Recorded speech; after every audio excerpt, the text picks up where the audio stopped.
सल्लल्लाहु अलैहि वसल्लम ने फरमाया, मैं खातमुन नबिय्यीन यानी नबियों का खत्म करने वाला हूँ और मेरे बाद कोई नबी नहीं आए मेरे बाद कोई भी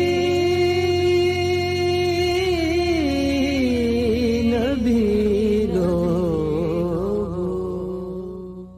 आगे बढ़ने से पहले आप हमारे चैनल को लाजमी सब्सक्राइब करें और साथ मौजूद बेल आइकन को प्रेस करके ऑल पे क्लिक कर दें ताकि आप हमारी तमाम आने वाली वीडियो बआसानी देख सकें। बिस्मिल्लाहिर्रहमानिर्रहीम, अस्सलामु अलैकुम। हाल ही में कादियानियों का जो प्रोपेगेंडा सेल है सोशल मीडिया पे, उसने ये प्रोपेगेंडा चलाना शुरू कर दिया है कि जो फॉर्मर कादियानी हैं या जो साबिक कादियानी हैं वो बड़ी तकलीफ में हैं। तो आम कादियानी को जो कि कम पढ़ा लिखा है या हिप्नोटाइज होया हुआ है, उसको तो ये काबू रखने के लिए एक अच्छा इकदाम है इनका कि जो बंदे तेजी से भाग रहे हैं उनको किसी तरह से काबू रखो और जितना झूठ बोल सको बोलो। तो झूठ फिर भी झूठ होता है। मिर्जा ताहिर झूठ बोलते रहे और गलत आदात बताते रहे लोगों को, तो आखिर में पकड़े गए। तो हम ये जानते हैं कि तारीख बताती है हमें कि जो कल्ट होता है इसकी औसत उम्र 125 साल से 150 साल होती है। कुछ कल्ट इससे पहले मर जाते हैं और कुछ कल्ट प्रोलॉन्ग करते हैं। तो कादियानियत अपने अंजाम को पहुंच रही है, ये तेजी से खत्म हो रही है।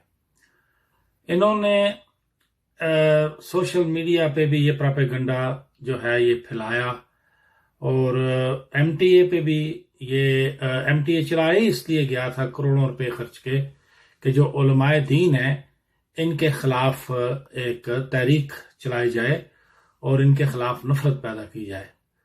तो उलमाए दीन का इन्होंने बहुत मजाक उड़ाया, उन पे बहुत सारी गलत बातें जो उनसे मंसूब की।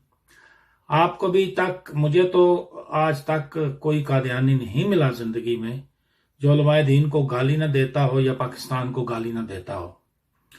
और पाकिस्तान से जब ये आए 90 की दहाई में, 80 की दहाई में, जर्मनी, कनाडा, इन मुल्कों में, तो उसके बाद आहिस्ता आहिस्ता यहाँ भी इन्होंने अपने रंग दिखाने शुरू किए। उस वक्त ये प्रोपेगेंडा ये चल रहा था कादियानी जमात में कि अहमदी जो होते हैं इनका असाइलम का केस जो होता है, जो रेफ्यूजी का केस है, ये हो जाता है और किसी का नहीं होता। तो हमें आके पता चला कि इन्होंने तो बैंकों से बड़े बड़े कर्ज लिए, दिवालिये निकाले, मिलियंस ऑफ डॉलर और यूरो लेके ये पाकिस्तान गए, इन्होंने मार्केटें बनाई। आज जर्मनी की सरकार के पास, कनाडा की गवर्नमेंट के पास इनकी वीडियोस हैं, ये वहां शादियां कर रहे हैं जाके और पूरी पूरी सड़क खाली है जहां से ये चल के जाते हैं और इनकी मार्केटें हैं, इनके पेट्रोल पंप हैं, ये प्रॉपर्टी के कारोबार वहां करते हैं, इनकी जमीनें हैं और धड़ाधड़ वहां पे जायदाद बना रहे हैं। तो यहाँ पे ये मुकम्मल तौर पे एक्सपोज हो चुके हैं और ये सरकारें अब इनके केस नहीं ले रही या इनके केस रिजेक्ट कर देती हैं।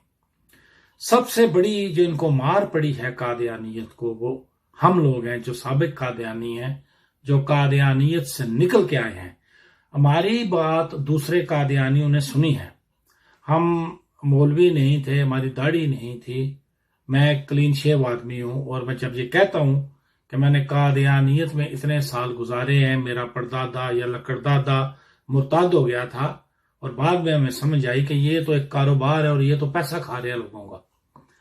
तो अल्हम्दुलिल्लाह जब से हमने कादियानियत छोड़ी, ऐसे लगा कि हम दुनिया में आ गए, हमें दुनिया नजर आई और लाखों रुपए बचा लिए इनके फ्रॉड से, ये जो हमारे बच्चों का पैसा खा रहे थे।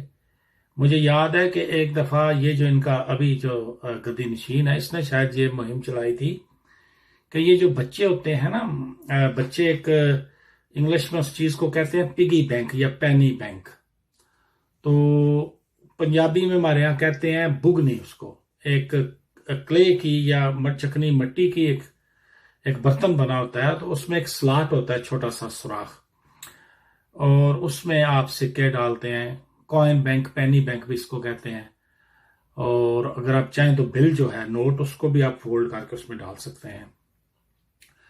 تو انہوں نے کہا کہ اس پہ بھی ان کی نظر تھی کہ یہ جو بچے جمع کرتے ہیں اپنی چاکلیٹ کے لیے پیسے، یا کوئی تہوار آ جاتا ہے، فیسٹیول، تو وہ اس کو توڑتے ہیں اور خوش ہوتے ہیں کہ اتنے پیسے ملے ہیں اور یہ خرچیں گے، تو یہ بھی خلیفہ وقت کو دیے جائیں، یہ جوڑیں پیسے، تاکہ جو چاکلیٹ کے پیسے ہیں ان کے، یا جو انہوں نے کوئی ٹافی کھانی ہے یا کوئی چیز، وہ بھی خلیفہ کی مرسڈی میں پیٹرول ڈالنے کے کام آئے۔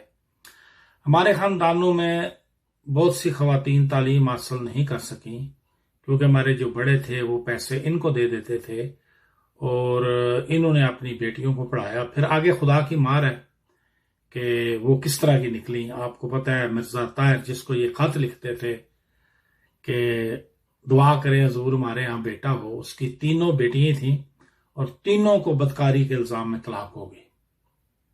تینوں پہ یہ الزام لگا کہ یہ بدکار ہیں، یہ کنواری نہیں ہیں۔ ان کی جو چھوٹی بیٹی تھی مونا، اس کو شادی کے دوسرے دن طلاق ہو گئی تھی، اور میاں نے یہ الزام لگایا تھا کہ یہ لڑکی کنواری نہیں ہے، بلکہ یہ کئی سالوں سے زنا کر رہی ہیں۔ تو یہ اللہ تعالیٰ کا عذاب ان پہ ہے، ہم پہ نہیں ہے۔ الحمدللہ ہم نے اپنے بچوں کے پیسے بچائے ہیں، اور یہ جو ایک طرح کا صدقہ جاریہ ہے، ہم نے اپنے خاندان کے کئی لوگوں کو اس دلدل سے نکالا ہے، اور وہ بڑے خوش ہیں، بڑی آرام کی نیند سوتے ہیں۔ ہماری خواتین پہ یہ دباؤ نہیں ہے کہ کسی صدر کا، کسی مربی کا کوئی فون آ جائے گا، یا وہ ہم بازار میں کوئی سودا سلف خرید رہی ہیں تو وہ ہمیں دیکھ رہا ہے چھپ چھپ کے۔